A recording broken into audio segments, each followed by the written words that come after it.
introduction was that the whole play took place in Teo's apartment. And he opened by talking about Vincent is coming and we're excited, and I'll tell you about our childhood together. And the whole first act was all about their childhood. And then at the end of the first act, he said, oh, he's coming, I see him coming. Excuse me, curtain. Second act, oh, he's been here, he's gone. And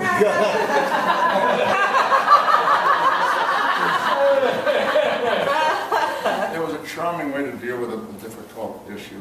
I decided to do a piece about, I became intrigued with the story, and then did a lot of research. I went to Arles, I went to Saint-Remy, I went to Aubert, where he died. I was in the room where he died, and did a lot of research about the images.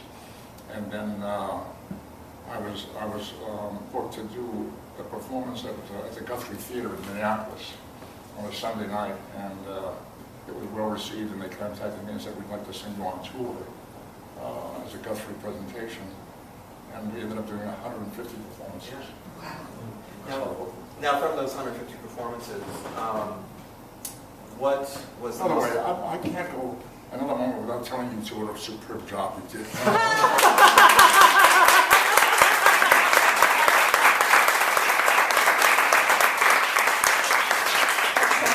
You found some moments that I did not discover. You really developed it beautifully. That's great. I'm still going to ask you hard-hitting questions.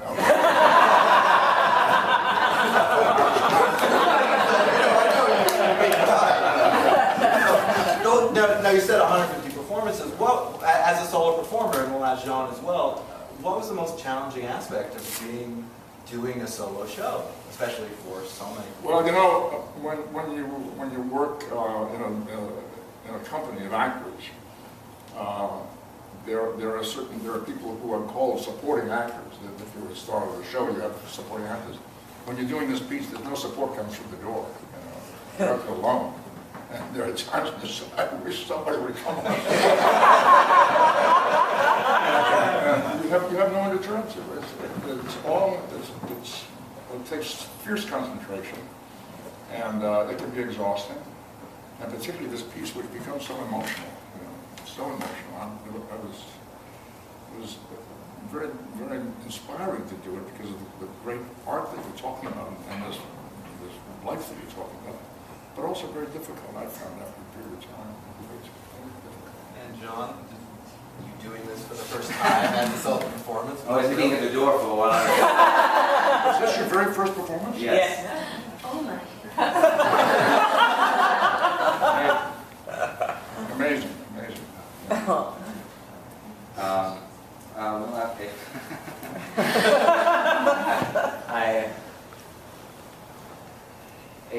It was exhausting, and it is.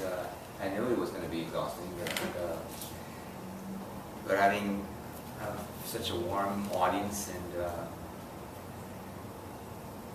I try to keep on going, like, moment to moment, and breathing. And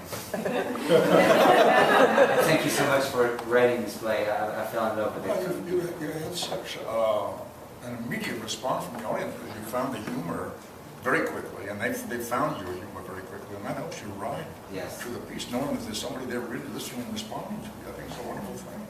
Yeah, and the challenge for me was, since it's my first one-man show, so I always never wanted to see the audience.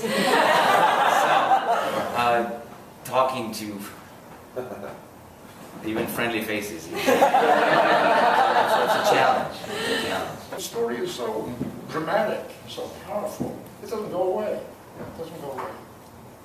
And the work, of course, is glorious. It just reaches. Wow! Look at the color, look at the passion, look at the way he saw the world. Oh, and you have so many different kinds of ideologies and professions who claim him as their own. There are ophthalmologists who argue that the reason that he drew those concentric circles around the lamp, for example, was because he had glaucoma. That's the way he saw it, so he painted those. That's not the case at all. He was a great craftsman who chose to paint what he wanted to express. Earlier this year, I gave a speech to the graduating class of the College of Fine Arts at Boston University. And what I said to them was that a long career in the arts is a walk on the razor's edge. On the one side, on the right side, you have passion and instinct and all the emotional aspects of your work, and on the other side, the left side, you have, pardon the expression, the logic and the